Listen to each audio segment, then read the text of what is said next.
I really wanted to retire and rest and spend more time with my children, my grandchildren, and of course with my wife. Communists have always played an active role in the fight by colonial countries for their freedom, because the short-term objects of communism would always correspond with the long-term objects of freedom movements. I will not leave South Africa, nor will I surrender. Only through hardship, sacrifice and militant action can freedom be won. The struggle is my life. I will continue fighting for freedom until the end of my days.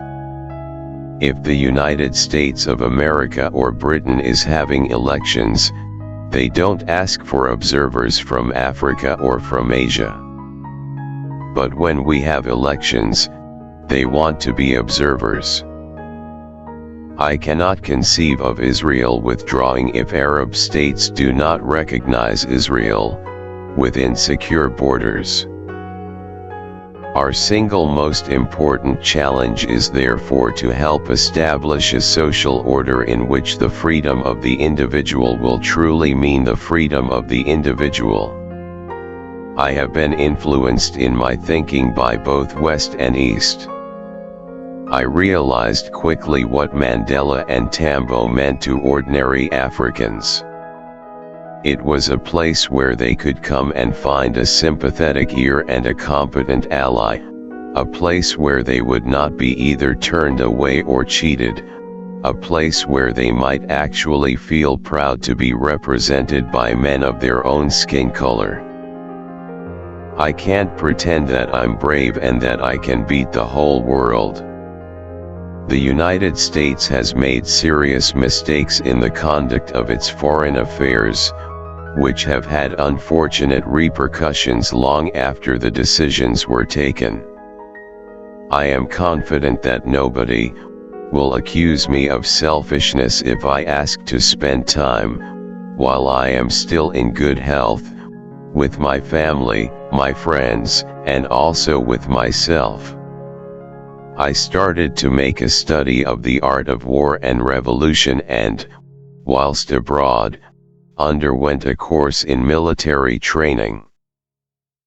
If there was to be guerrilla warfare, I wanted to be able to stand and fight with my people and to share the hazards of war with them.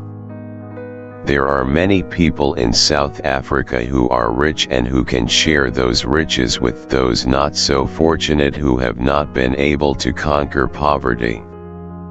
At the outset, I want to say that the suggestion that the struggle in South Africa is under the influence of foreigners or communists is wholly incorrect.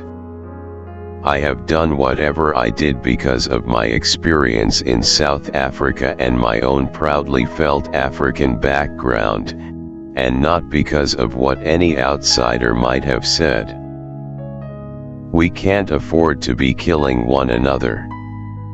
Especially for those of us who lived in single cells, you had the time to sit down and think, and we discovered that sitting down just to think is one of the best ways of keeping yourself fresh and able to address the problems facing you, and you had the opportunity, also, of examining your past.